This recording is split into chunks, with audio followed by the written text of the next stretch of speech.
ನಮಸ್ಕಾರ ನನ್ನ ಆತ್ಮೀಯ ಬಂಧುಗಳಿಗೆ. ನಾನು ಈ ಭೂತಾಯಿಯ ಮಡಿಲಲ್ಲಿ ವಿಡಿಯೋ ಮಾಡ್ತಾ ಇದ್ದೇನೆ.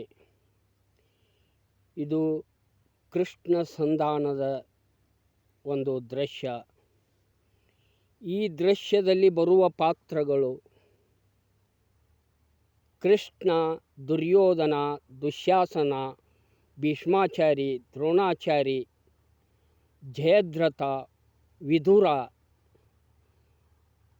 ಕೆಲವೊಂದು ಪಾತ್ರಗಳು ಬರುತ್ತವೆ. ಇದು ಭಾಳ ಡಿಫಿಕಲ್ಟ್ ಇದೆ ಈ ಸನ್ನಿವೇಶ. ಆದರೂ ನಿಮ್ಮ ಈ ಕನ್ನಡದ ಕಂದನಿಗೆ ನಿಮ್ಮ ಲೈಕ್ ಕೊಟ್ಟು ಹರಿಸಬೇಕೆಂದು ನನ್ನ ಒಂದು ಯೋಚನೆ. ಕೃಷ್ಣ ಸಂಧಾನಕ್ಕಾಗಿ ಕೌರವರ ಸಭೆಯೊಳಗೆ ಬರುತ್ತಾನೆ. ಆದರೆ ಕೌರವ ಕೃಷ್ಣ ಪರಮಾತ್ಮನಿಗೂ ಕೂಡ ಮರ್ಯಾದೆ ಕೊಡದೆ ತುಚ್ಛವಾಗಿ ಮಾತನಾಡುತ್ತಾರೆ. ಇದೇ ಈ ಸನ್ನಿವೇಶ.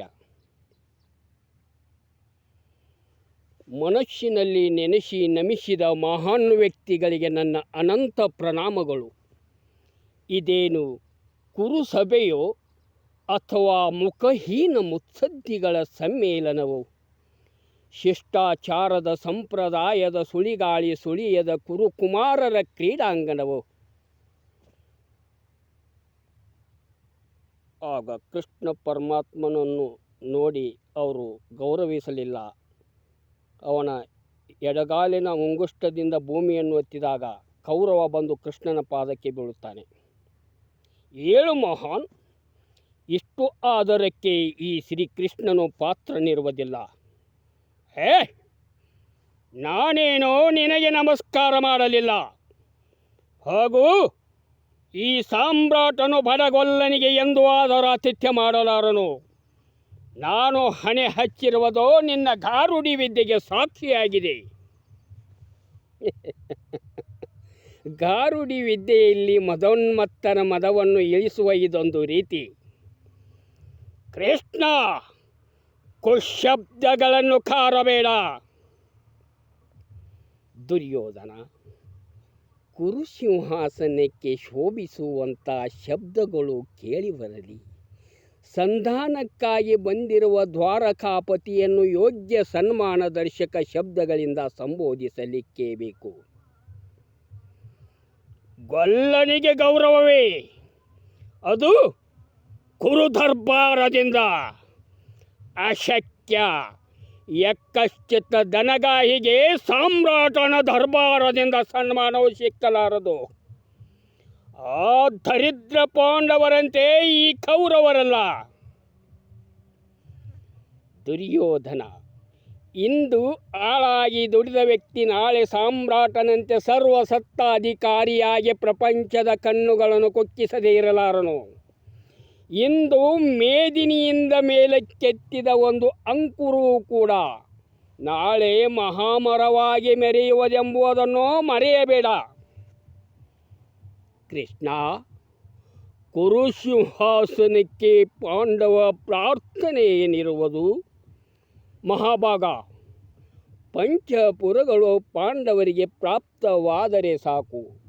ಅವರು ಸಂಪೂರ್ಣ ಸಾಮ್ರಾಜ್ಯದ ಸುಖವು ಸಿಕ್ಕಿತೆಂದು ಭಾವಿಸುವರು. ದುರ್ಯೋಧನ, ಅಲ್ಪ ಸಂತೋಷಿಯಾದ ಅಜಾತ ಶತ್ರುವಿನ ಇಚ್ಛೆಯನ್ನು ಪೂರೈಸು. ದಾಯಾದಿ ದ್ರೋಹದ ಲೇಪನವನ್ನು ಸಿಂಹಾಸನಕ್ಕೆ ಲೇಪಿಸಲಿಕ್ಕೆ ಹೋಗಬೇಡ. ಆಚಾರ್ಯರೇ, ಉಪದೇಶವು ಸಾಕು. ನಕ್ಷತ್ರಗಳ ನಲ್ಲನಾದ ನಳಿನೀಪತಿಯ ಮಿಕ್ಕ ಗ್ರಹಗಳ ಉಪದೇಶದ ಅವಶ್ಯಕತೆ ಇಲ್ಲ. ಕೃಷ್ಣ, ನದಿಯು ಉಗಮದಲ್ಲಿ ಕಿರಿದಾಗಿ ಕಂಡರೂ ಮುಂದೆ ಅದರ ನೆಲೆಯು ನಿಲುಕದಂತಾಗಿದೆ. ದಾಯಾದಿಗಳ ಆಶೆ ಆಕಾಂಕ್ಷೆ ಮಾಡೋ ಕೊಂಚ ಕಾಣಿಸಿದರೂ ಅಲ್ಪಾವಧಿಯಲ್ಲಿ ಇಡೀ ಆಕಾಶವನ್ನು ಆವರಿಸಬಲ್ಲದು. ಇದನ್ನು ಕೌರವರು ಚೆನ್ನಾಗಿ ಬಲ್ಲರು. ಶಕುನಿ, ಕೃಷ್ಣ, ರಾಜಕಾರಣವು ಗೊಲ್ಲ ಪಿಳ್ಳಿಗಳ ತೆಳ್ಳಿಯಾಟವಲ್ಲ. ಹಸ್ತಿನಾವತಿಯ ಸಾಮ್ರಾಜ್ಯವನ್ನು ಗೊಲ್ಲಗೊಡ್ಡಿಗಳು ಆಳುವರೆಂದು ನಿನ್ನ ಭಾವನೆ. ದುಶ್ಯಾಸನ,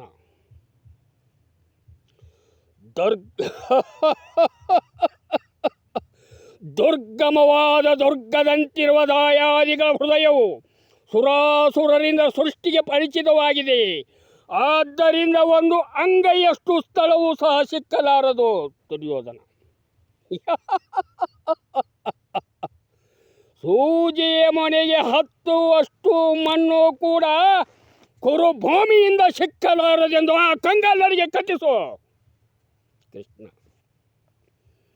ಗರ್ವದ ಗರಲನ್ನು ಗುಟುಕುರಿಸಿದ ಘೋರ ಕರ್ಮಿಗಳೇ, ಪಂಚಪುರಗಳು ಪಾಂಡವರಿಗೆ ಪ್ರಾಪ್ತವಾಗದಿದ್ದರೆ ಕುರು ಸಾಮ್ರಾಜ್ಯದ ಪಂಚ ಪ್ರಾಣಗಳು ಸೆಳೆಯಲ್ಪಡುವವು.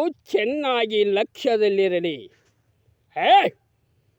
ಭಿಕ್ಷುಕರಾದ ಪಾಂಡವರ ಭಿಕ್ಷಾಪಾತ್ರೆಯನ್ನು ಹೊತ್ತುಕೊಂಡು ಬಂದಿರುವ ಭಿಕ್ಷುಕ ಪ್ರಥಮದಲ್ಲಿ ಪಂಚ ಪ್ರಾಣಗಳನ್ನು ಉಳಿಸಿಕೊಳ್ಳುವ ವಿಚಾರ ಮಾಡಿ ಬಾಯಿಂದ ಮಗಳು.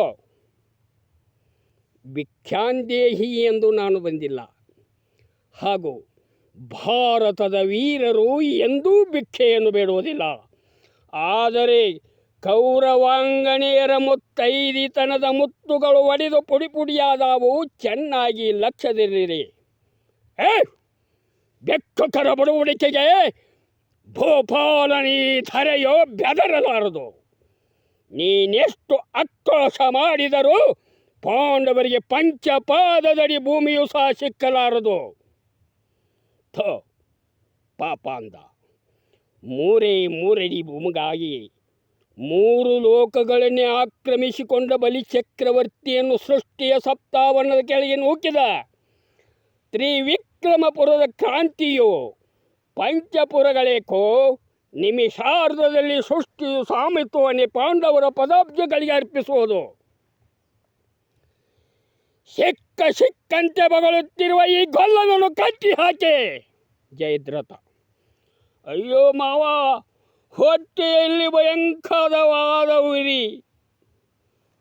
ಇದಾವ ಚೇತ್ಕಾರ, ಭವಿತವ್ಯತೆಯ ಉದ್ಗಾರ. ಜಗನ್ಮಾತೆಯು ಜಗದ್ಭಕ್ಷಕನ ಬಾಯಿಯಲ್ಲಿ ದುರುಳನ್ನು ದೂಡುತ್ತಿರುವ ದೃಶ್ಯ. ಕೃಷ್ಣ, ಪ್ರಸ್ತುತ ಪ್ರಸಂಗದ ಮೇಲೆ ಕೊನೆಯ ತೆರೆಯನ್ನು ಬಿಡು. ವಿದುರರಾಯ, ಪ್ರಸ್ತುತ ಪ್ರಸಂಗದ ಮೇಲೆ ಕೊನೆಯ ತೆರೆಯನ್ನು ಬಿಡಬೇಕಾದರೆ ಓರ್ವ ಮಹಾಸತಿಯ ಪುಣ್ಯದ ಬೊಕ್ಕಸವನ್ನು ಬರಿದಾಗಿ ಮಾಡಬೇಕಾಗುತ್ತದೆ. ಅಂಥ ಮಹಾಸಾಧ್ವಿಯು ಎಲ್ಲಿರುವಳು? ಈ ದುರುಳರಿಗೆ ಜನ್ಮ ಕೊಟ್ಟ ಮಾತೆ ಗಾಂಧಾರಿ. ಎಂಥ ಮೋಸ ಮಾಡಿದೆ ಕುವಿಚಾರಿ! ವಜ್ರದೇಹಿಯಾಗಬೇಕೆಂದಿರುವ ಎನ್ನ ಮನದ ಆಶಯ ಮಹತ್ವಾಕಾಂಕ್ಷೆಯ ಮಹಾಮಂದಿರಕ್ಕೆ ಕಾಳ್ಗಿಚ್ಚಿನ ಕೊಳ್ಳೆಯನ್ನು ಕೊಟ್ಟೆ. ಹೇ ದುರಾತ್ಮ, ಪಡು ದುರಾತ್ಮ! ಕರಿಕಲ್ಲಿನಲ್ಲಿ ಕಿಡಿ ಇರುವಂತೆ, ಕಾರ್ಮೋಡದ ಒಡಲಿನಲ್ಲಿ ಕೋಲ್ಮಿಂಚು ಇರುವಂತೆ ಪಾಪಿಷ್ಠರ ಹೃದಯದಲ್ಲಿಯೂ ಕೂಡ ಒಂದು ಪುಣ್ಯದ ಕಣ ಇದ್ದೇ ಇರುತ್ತೆ. ಅಂಥ ಪುಣ್ಯದ ಕಣವನ್ನು ಹಾಳು ಮಾಡಲು ನಿಸರ್ಗವು ಸದಾ ಪ್ರಯತ್ನಿಸುತ್ತದೆ. ನಮಸ್ಕಾರ. ಈ ವಿಡಿಯೋ ತಮಗೆ ಇಷ್ಟ ಆಗಿದ್ದರೆ ಲೈಕ್ ಕೊಡಿ.